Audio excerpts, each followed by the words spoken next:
First ever factory outlet Mukunda jewelleries KBHP Somajiguda Suchitra Hanamkonda Kothapet Chandanagar Khammam. అమ్మ నమస్తే. నమస్తే అమ్మా. అమ్మా, గృహస్థు కూడా బ్రహ్మచర్యం పాటించారు అని చెప్తుంటారు, కొన్ని సందర్భాల్లో విన్నాను కూడా నేను. అవునమ్మా. అది ఎలాంటి సందర్భాలమ్మా? అసలు బ్రహ్మచర్య శబ్దానికి అర్థం ఏమిటి? బ్రహ్మం చరతి ఇది బ్రహ్మచారి అంటే బ్రహ్మమునందు చరించేవాడు. బ్రహ్మము అంటే జ్ఞానము, బ్రహ్మము అంటే తపస్సు. చదువుకునే పిల్లాన్ని బ్రహ్మచారి అంటారు, ఎందుకంటే చదువుకుంటాడు గనక, జ్ఞానం సంపాదిస్తున్నాడు గనక. అది ఇంగ్లీష్లో కూడా ఏమంటారమ్మా, దాన్ని బ్యాచిలర్ ఆఫ్ ఆర్ట్స్ అంటారు. బ్యాచిలర్ అంటే బ్రహ్మచారి కదా. అవును. డిఏ అంటే ఏమిటి అర్థం? Bachelor of arts. కానీ మనం ఈ బ్యాచిలర్ ఆఫ్ ఆర్ట్స్ చదువుకున్న వాళ్ళందరూ పెళ్ళే చదువుకున్న వాళ్ళు ఉన్నారు. పూర్వకాలం చిన్నతనంలో 18 ఏళ్ళకి పెళ్లి చేసేవారు, అప్పటికి వీళ్ళు బిఏ చదువుతూ ఉండేవాళ్ళు, అంతే కదా. మరి ఏమిటి దీనికి సందర్భం ఏమిటి అంటే, చదువుకుంటున్నవాడనే అర్థం అండి, పెళ్లి కానివాడు అని కాదు అర్థం అక్కడ. అది అయితే బ్రహ్మచర్యం అనేటటువంటి దానికి చదువుకునే రోజుల్లో ఈ స్త్రీ సంబంధమైన, అంటే పురుషుల గురించి చెప్తూ ఉంటాం గనక, స్త్రీ సంబంధమైనటువంటి ఆలోచన లేకుండా, కామభావన లేకుండా ఉండేవాళ్ళు గనక చదువుకునే రోజుల్లో అప్పుడు వాళ్ళని బ్రహ్మచారులు అనేవారు. మొన్నటి దాకా కూడా ఒక మాట వాడకంలో ఉండేది, ఏదో వివాహే విద్య నాశాయ అని. పెళ్ళయిందంటే ఇంకా చదువు అయిపోయింది. ఎందుకంటే అంతసేపు పుస్తకం తీసి చదువుతూ ఉంటే, సాహిత్యం చదువుతున్నారు అనుకోండి, అందులోను భార్య మీద భర్త మీద మనసు వెళ్ళిపోయిన తర్వాత ఇంకేం చదువుకుంటారండి, మనసంతా అక్కడే ఉంటుంది. అది మామూలుగా అంటే పరిపూర్ణంగా దృష్టి అంతా దాని మీద కేంద్రీకరించి మొత్తం సమయాన్ని చదువు కోసం కేటాయించిన వాళ్ళ సందర్భం. మరి ఇప్పుడు అట్లా కాదు కదా, పెళ్ళయ్యాక కూడా చదువుకుంటున్నారు, జీవితాంతం చదువుకునే వాళ్ళు ఉంటారు. అందువల్ల అర్థం కాదు. అంటే గురువుగారు ఆశ్రమంలో ఉన్నప్పుడు చదువుకున్న దాన్ని బ్రహ్మచర్యాశ్రమం అనేవాళ్ళు. అయ్యాక వివాహం అయ్యేది. ఇక పెళ్ళయ్యాక గృహస్థ జీవనంలో పడిపోయి జీవనోపాధి ఎలా బతకాలి, అందరూ ఉద్యోగాలు చేసేవాళ్ళు ఏం కాదనుకోండి, ఎలా బతకాలి అన్నదంతా అట్లా సాగుతూ ఉండేది, అంతా బాగానే ఉండేది.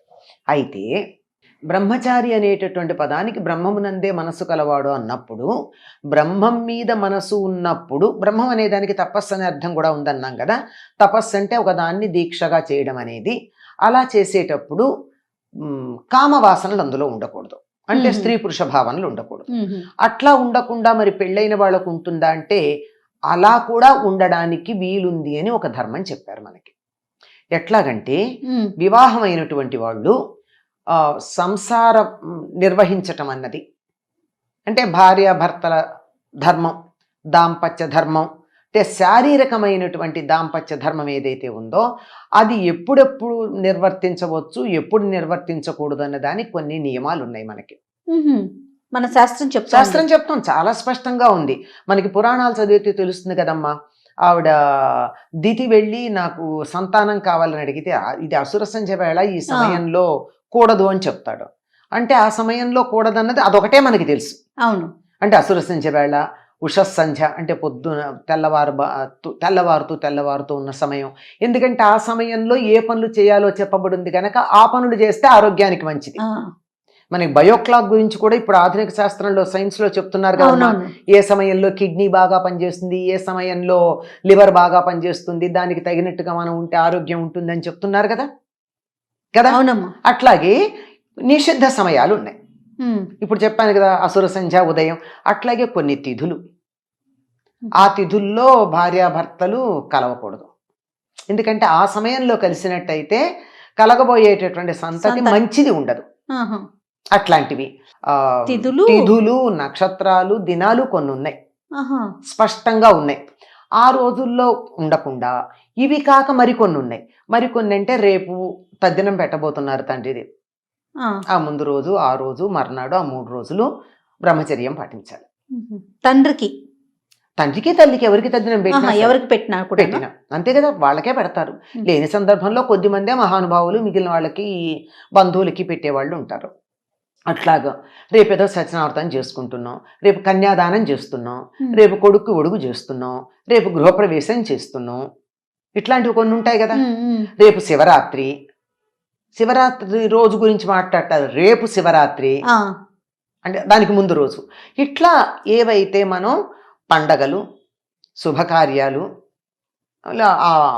తర్వాత అపరకర్మలు అంటే తద్దినాలవి ఇలాంటివి చేయడానికి ముందు రోజు కూడా బ్రహ్మచర్యం పాటించాలి.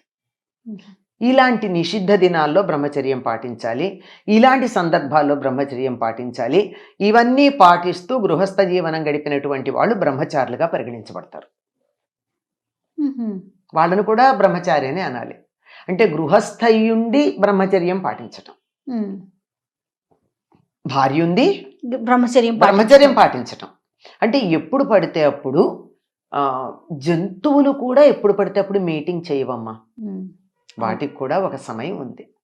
అలా కాకుండా పిచ్చి పిచ్చిగా ఎప్పుడు పడితే అప్పుడు కామ ప్రకోపం కలిగి తట్టుకోలేక పిచ్చి పనులు చేయకుండా ఉండాలి అనేటటువంటి ఉద్దేశంతో రాబోయేటటువంటి తరం ఆరోగ్యకరమైనటువంటి శారీరక మానసిక ఆరోగ్యాలు కలిగిన పుష్టి అయిన శరీరం కలిగినటువంటి తరం ఉండాలి అనే ఉద్దేశంతో ఇలాంటివి కొన్ని స్పష్టంగా చెప్పడం జరిగిందమ్మా.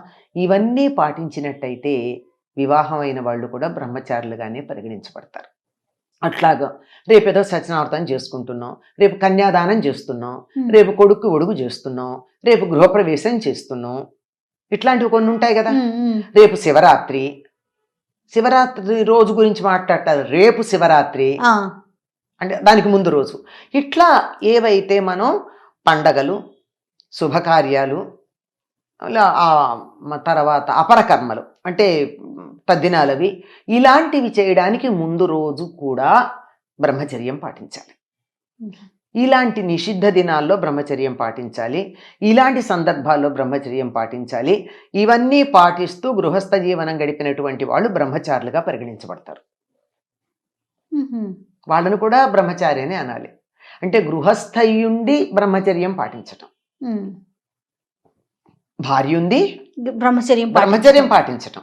అంటే ఎప్పుడు పడితే అప్పుడు జంతువులు కూడా ఎప్పుడు పడితే అప్పుడు మీటింగ్ చేయవమ్మా, వాటికి కూడా ఒక సమయం ఉంది. అలా కాకుండా పిచ్చి పిచ్చిగా ఎప్పుడు పడితే అప్పుడు కామ ప్రకోపం కలిగి తట్టుకోలేక పిచ్చి పనులు చేయకుండా ఉండాలి అనేటటువంటి ఉద్దేశంతో రాబోయేటటువంటి తరం ఆరోగ్యకరమైనటువంటి శారీరక మానసిక ఆరోగ్యాలు కలిగిన పుష్టి అయిన శరీరం కలిగినటువంటి తరం ఉండాలి అనే ఉద్దేశంతో ఇలాంటివి కొన్ని స్పష్టంగా చెప్పడం జరిగిందమ్మా. ఇవన్నీ పాటించినట్టయితే వివాహమైన వాళ్ళు కూడా బ్రహ్మచారులుగానే పరిగణించబడతారు. నమస్తే అమ్మా. నమస్తే అమ్మా.